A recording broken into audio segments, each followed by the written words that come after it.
we're going to go over some terms and some little tricks that will help you solve these projectile motion problems. So when you're looking at the velocity, you have a velocity in the x direction and a velocity in the y direction that makes up this original velocity that you were going to get when you are trying to solve the problem.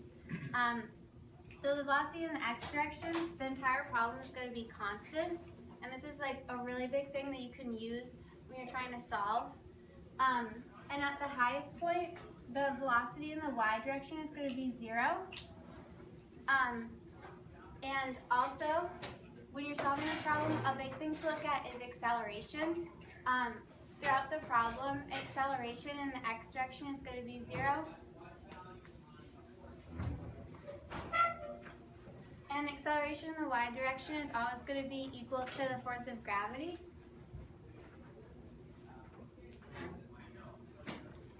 Some terms that are really helpful are hang time, which is the total time that the ball or whatever object you're looking at is in the air.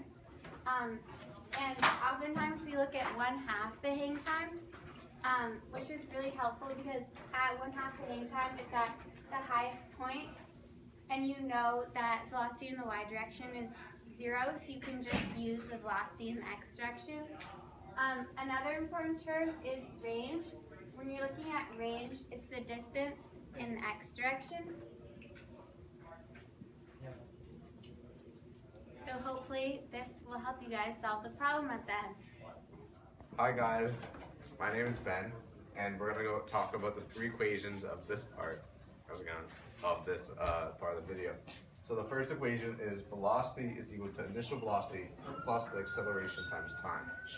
Now this is used to find the velocity when you know what the starting velocity was and also what the acceleration time is. An easy way to remember this part of the equation is that acceleration is in meters per second squared and time is in seconds. So when you multiply meters per second squared times seconds, it gets in meters per second, which is the meters for velocity. The second equation is velocity squared is equal to initial velocity squared plus 2a change in x. Now change in x is the total distance that it's moving, and x would be in the x direction, and then it would be change in y. You do that for vertical in the y direction. This is especially good when you don't know what the time is involved, because t is not anywhere in this equation. So knowing the acceleration, knowing the distance, but not knowing time, you can still find what the velocity is. The third equation is change in x is equal to v initial t, so initial velocity times time, plus 1/2 at squared. This is when you're solving for how far it goes, and you know the time, the velocity, acceleration. This is especially good when you're doing equations with no acceleration. So if acceleration is 0, this part of the equation becomes 0, and it's just distance is equal to velocity times time, speed times time. That's like a basic equation. And then if the velocity is 0, then you get rid of this part, the first part, and it's change in distance is equal to 1/2 at squared. So those are the 3 equations. You use them in different circumstances based off of what information you know. And sometimes in some of the demo problems, you need to use all 3 equations in order to solve the problem. Hello, my name is Jacob Steinfield, and I'm here to explain to you how to do the football kick problem as well as many other projectile motion problems. First, you're going to take your given angle and velocity and multiply it by sine theta or cos theta to find the x and y components of velocity.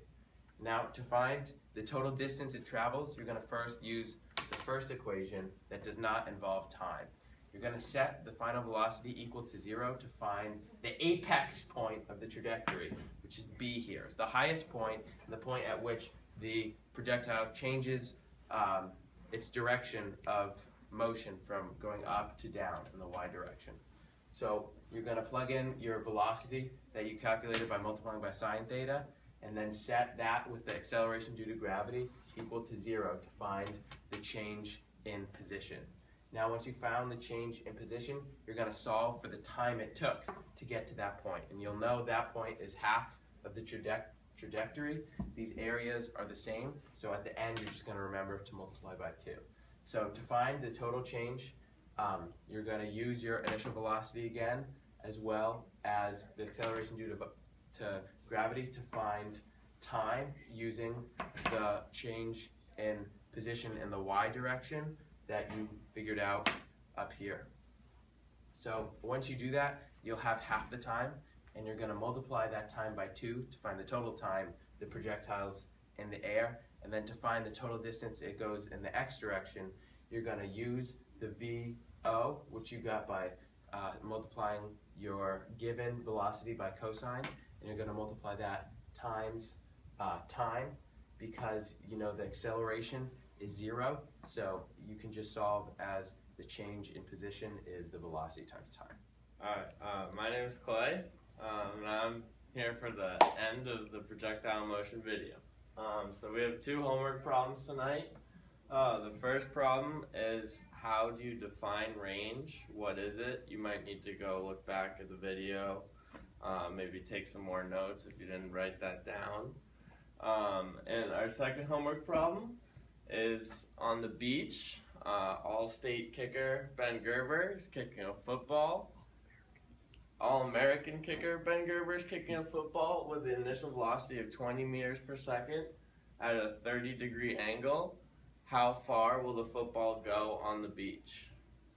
And those are the 2 homework questions for tonight, and that is the end of the projectile motion video by Jacob, Lindsay, Ben, and Clay. Thank you, Mr. Wolf. Thank you very much. Have a nice night. I'll see you in class tomorrow.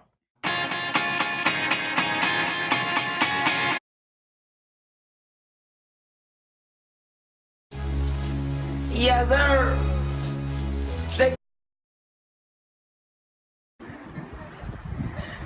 Just where we stood!